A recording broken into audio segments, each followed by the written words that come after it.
Usually we talk about what to call our students in Spanish, and today we are talking about what to call yourself in Spanish. Today in this video, you're going to survey your options for how to introduce yourself specifically to Spanish-speaking parents, and then you'll be able to choose the best fit for you and your situation. So you have two decisions in front of you. One is to choose your term of respect, and the other is what to do about your actual name. So in your term of respect, you have kind of three sets of options. The first across the top being Señora, Señorita, Señor. Basically Miss, Mrs., Mr. in Spanish, and then Miss, Mrs., Mr. in English across the middle, and at the bottom, Maestra, Maestro, which both mean teacher in Spanish, but are more like a title rather than a common noun. So you might go with one of these options, Señora, Señorita, Señor, Maestra, Maestro, if it's really important to you or you're feeling very invested in making your Spanish name fully in Spanish. And if you have a lot of recent arrivals to the United States, this might be a more important factor to you because they are going to be most familiar with terms of respect in Spanish. Also, if you feel comfortable introducing yourself fully in Spanish like this as Señorita Smith, for example, then this could be a good option for you. Then if we look at the English versions, Miss, Mrs., Mr., these are good options for you if you are comfortable with Spanglish, if you have a lot of families who are more established, who've been in the United States a year or more, because even if they are completely Spanish dominant, they are going to be familiar with these terms.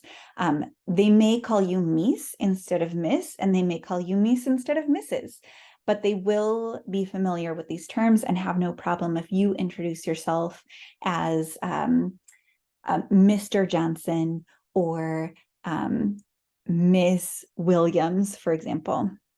But this is also a good option for you if it just feels more natural, if when you try on the Spanish term of respect, if it is hard for you to say and intimidating for you to say, then it might be advisable to just go with one of the English terms of respect and know that that's okay. Now let's look at your name itself. And your three options here that you might be considering are to keep your name, change your name, or abbreviate your name. I've done all three. So my last name before Turin was a hyphenated maiden name, Barton Veenkant. And so there were many years when I kept my full name. There were many years when I changed my name. So my first name is Anne, A-N-N-E, and I changed that to Anna for many years in another setting. And there were also many years when I went by an abbreviation, but this was really more with staff than with families. So let's look at the pros and cons of each one so you can choose the option that is best for you. So you might keep your name even if your name is complicated and hard to pronounce, like Barton Veenkant. If you're concerned about your Spanish-speaking kids, they can and will learn it. Just help them pronounce it, and if that's your name, that's your name. So they will learn how to say it. That's not so much of a concern. It is true, however, that your Spanish-speaking parents may avoid saying a more complicated name. So you have to decide if you're okay with that. They're more likely in this scenario to refer to their kids as your teacher. Or just not to, when they're speaking to you, not to refer to you by name at all. You might keep your name and keep your pronunciation like Miss Barton Veenkant, or you might keep your name and adjust the pronunciation to match closer to Spanish phonics, which is what I did a lot when I went by this and introduced myself to parents as Miss Barton Veenkant, so that the pronunciation was closer to something that they felt comfortable saying, even though still they didn't feel truly comfortable saying that long name. That was just not familiar. But also keep in mind that depending on what your last name is, it might actually be easier to pronounce in Spanish than in English. You might find that your name is actually pronounced a lot more consistently correctly by Spanish speakers than by English speakers.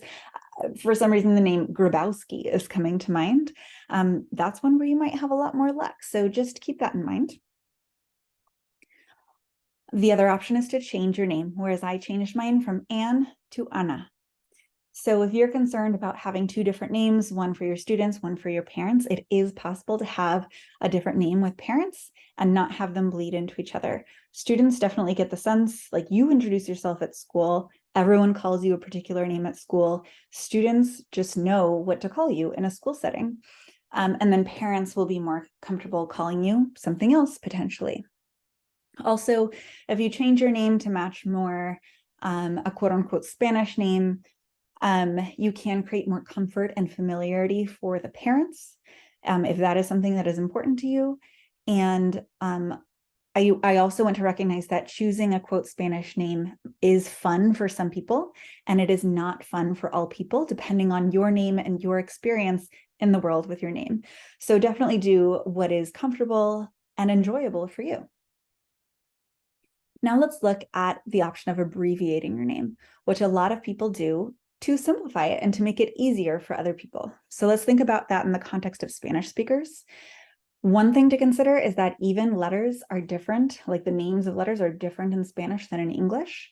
Like instead of ABV, I could have been in Spanish ABV. And also this practice is not a widespread practice in Latino culture. So for those reasons, this may or may not actually be easier for Spanish-speaking parents. So you might take this option hoping to make things easier, but it might not actually accomplish that. So that's important for you to know. When you are making your decision about what term of respect to choose and what to do about your actual name, it is really important to just identify what is important to you. Is it important that your name is pronounced correctly in your language? Or is it important to you that it is pronounced correctly in the phonetic system of the speaker? Is it important to you that it is your name? Or is that not as important to you? Is it important that your parents feel comfortable and confident saying your name? Or is that not something that is as important to you? And that whatever that is fine. It's very, this is determined by your value set, and there is no right or wrong. So if you try on a possibility and it feels like the right choice, it probably is. And if you try on a name and it feels like the wrong choice, it probably is. So just stay in tune to what feels comfortable and right and aligned for you. And if you would like to, please let me know what you end up deciding. I would love to know.